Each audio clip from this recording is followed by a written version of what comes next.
الشیطان الرجیم بسم اللہ الرحمن الرحیم نحمدہ ونصلی علی رسولہ الکریم وآلہ الطیبین الطاہرین المعصومین المصطفین۔ بسم اللہ الرحمن الرحیم۔ قال سبحانہ وتعالی فی القرآن المجید وهو اصدق الصادقین وقولہ الحق بالحق۔ بسم اللہ الرحمن الرحیم۔ اللہ یبسط الرزق لمن یشاء من عبادہ ویقدر لہ ان اللہ بکل شیء علیم۔ حاضرین محترم، سامعین کرام، واجب الاحترام، السلام علیکم۔ آج کے ہمارے اس تقریر کا موضوع یہ ہے کہ انسان کا رزق اس کے اختیار میں نہیں ہے۔ پروردگار عالم قرآن مجید میں ارشاد فرماتا ہے کہ اللہ ہی اپنے بندوں میں سے جس کا چاہتا ہے رزق میں برکت کرتا ہے، وسعت کرتا ہے، رزق کو کشادہ کرتا ہے، اور جس کا چاہتا ہے رزق کم کر دیتا ہے، اس لیے کہ اللہ ہر شے پر قدرت رکھتا ہے۔ تو عزیزان محترم، بات یہاں تک آ پہنچی ہے کہ رزق کا تعلق جو ہے وہ پروردگار کے ارادے کے اوپر ہے۔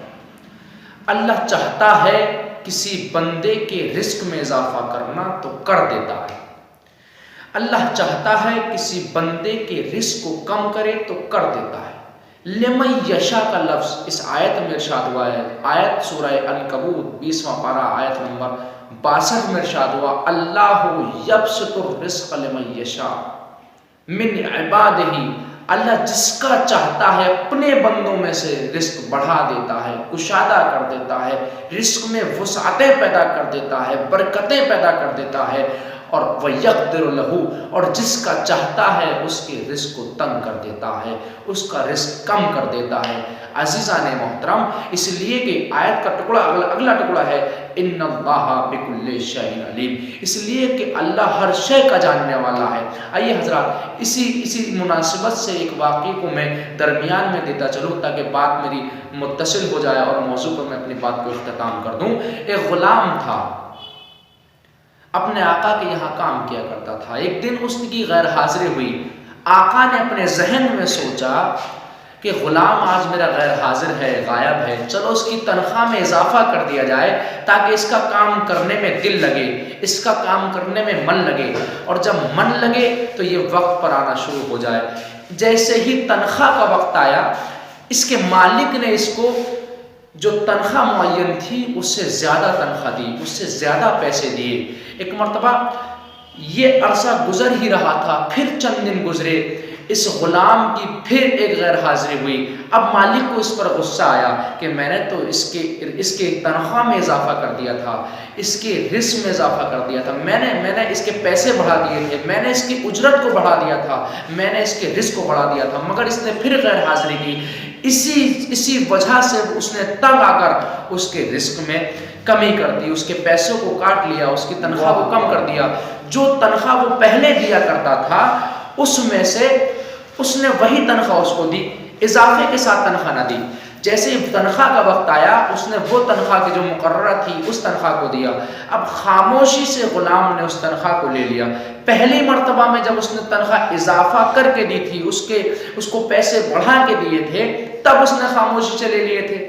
اب جب دوسری مرتبہ تنخواہ گھٹا کر دی، پیسے کم دیے، اس کی اجرت کو کم کر دیا، تو اس نے بہت اطمینان سے، بہت خاموشی سے اس تنخواہ کو اپنے پاس رکھ لیا۔ ایک مرتبہ مالک کہتا ہے، اے غلام یہ بتا، اے غلام یہ بتا، اے غلام یہ بتا کہ تجھے آخر تو نے اتنے اطمینان سے، اتنے سکون سے اس کو رکھا کیسے؟ جب میں نے پیسے کو بڑھایا تھا، اجرت کو بڑھایا تھا، میں نے ان پیسوں میں جو تیری تنخواہ مقررہ تھی اس کو بڑھا کے میں نے تجھے دیا تھا، اور اب گھٹا کے دے رہا ہوں، اس وقت بھی تو نے آسانی سے اس کو رکھ لیا تھا، اب بھی آسانی سے رکھ لیا۔ وہ غلام اپنے آقا سے کہتا ہے، اے میرے مالک، اے میرے آقا، جب آپ نے مجھے اجرت دی تھی بڑھا کر، اور جب میں غیر حاضر ہوا تھا اس کے بعد جو آپ نے مجھے اجرت دی تھی، اس کی وجہ یہ تھی کہ میرے یہاں ایک بچی پیدا ہوئی تھی، میرے یہاں ایک اولاد کی ولادت ہوئی تھی، اس کی پیدائش ہوئی تھی، تو میں نے اپنے ذہن میں خیال کیا تھا کہ یہ رزق یہ بچہ لے کر آیا ہے، یہ رزق اس بچے کے نصیب سے مجھے ملا ہے۔ اور جب دوسری مرتبہ میری غیر حاضری ہوئی اور آپ نے میری تنخواہ کو کم کر دیا، میری تنخواہ میں سے پیسے کو کاٹ لیا، تو اس وقت جو میری غیر حاضری ہوئی تھی، اس وقت میری ماں اس دنیا سے انتقال کر گئی تھی، میری ماں اس دار فانی کو چھوڑ کر اس دار بقا میں چلی گئی تھی۔ تو میں نے یہ خیال کیا اپنے ذہن میں کہ جو رزق میری ماں اپنے ساتھ لے کر آئی تھی، وہ رزق اس کے ساتھ چلا گیا، تو بھلا میں اس رزق کے پیچھے کیوں دوڑوں، کیوں اس رزق کے پیچھے بھاگوں کہ جس رزق کا ذمہ پروردگار عالم نے اپنے اوپر لے رکھا ہے۔ اور قرآن مجید میں اسی آیت میں اللہ نے ارشاد فرمایا، سورہ عنکبوت آیت نمبر 62 میں پروردگار عالم اپنے کلام بلاغت میں ارشاد فرماتا ہے، اللہ یبسط الرزق لمن یشاء من عبادہ ویقدر لہ ان اللہ بکل شیء علیم۔ عزیزان محترم، یہ جو آیت ہے اس کا ترجمہ میں پیش کر دوں کہ اللہ اپنے بندوں میں جس کا چاہتا ہے اس کا رزق بڑھا دیتا ہے، اور جس کا چاہتا ہے تنگ کر دیتا ہے، اس لیے کہ اللہ سب کچھ جانتا ہے۔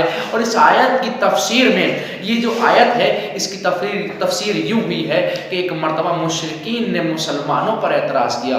یہ اعتراض کا جواب ہے، یہ آیت اعتراض کا جواب ہے۔ اعتراض ان لوگوں نے یہ کیا کہ مسلمان اگر حق پر ہیں، اگر مسلمان حق پر ہیں تو پھر یہ غریب کیوں ہیں، یہ کمزور کیوں ہیں؟ اللہ فرماتا ہے کہ رزق کا اضافہ ہونا، رزق میں کشادگی کا ہونا اور رزق میں تنگی کا ہونا یہ میرے اختیار میں ہے۔ میں اپنی مشیت سے، میں اپنے علم سے، میں اپنی حکمت سے جس کا چاہتا ہوں رزق بڑھا دیتا ہوں اور جس کا چاہتا ہوں رزق کم کر دیتا ہوں۔ اس لیے کہ اس آیت کا آخری کا ٹکڑا یہ ہے، ان اللہ بکل شیء علیم، اللہ بہتر جانتا ہے، اللہ سب کچھ جانتا ہے۔ اللہ کہتا ہے کہ میں اس بندے کے لیے دیکھتا ہوں کہ یہ رزق جو میں اس کو دے رہا ہوں، یہ پیسہ جو میں اس کو دے رہا ہوں، یہ مال و دولت جو میں اس کو دے رہا ہوں، یہ اس کے حق میں ہے، یہ اس کے لیے بہتر ہے یا نہیں ہے۔ اگر بہتر ہوتا ہے تو میں اسے رزق دیتا ہوں، اس کے مال میں برکت کرتا ہوں، اسے پیسے دیتا ہوں، اس کے رزق میں اضافہ کرتا ہوں، اس کے رزق کو کشادہ کرتا ہوں۔ مگر جب میں یہ دیکھتا ہوں کہ یہ اس کے لیے نقصان دایک ہے، یہ ضرر ہے اس کے لیے، تو میں اس کے رزق کو کم کر دیتا ہوں۔ فقط السلام ورحمۃ اللہ وبرکاتہ۔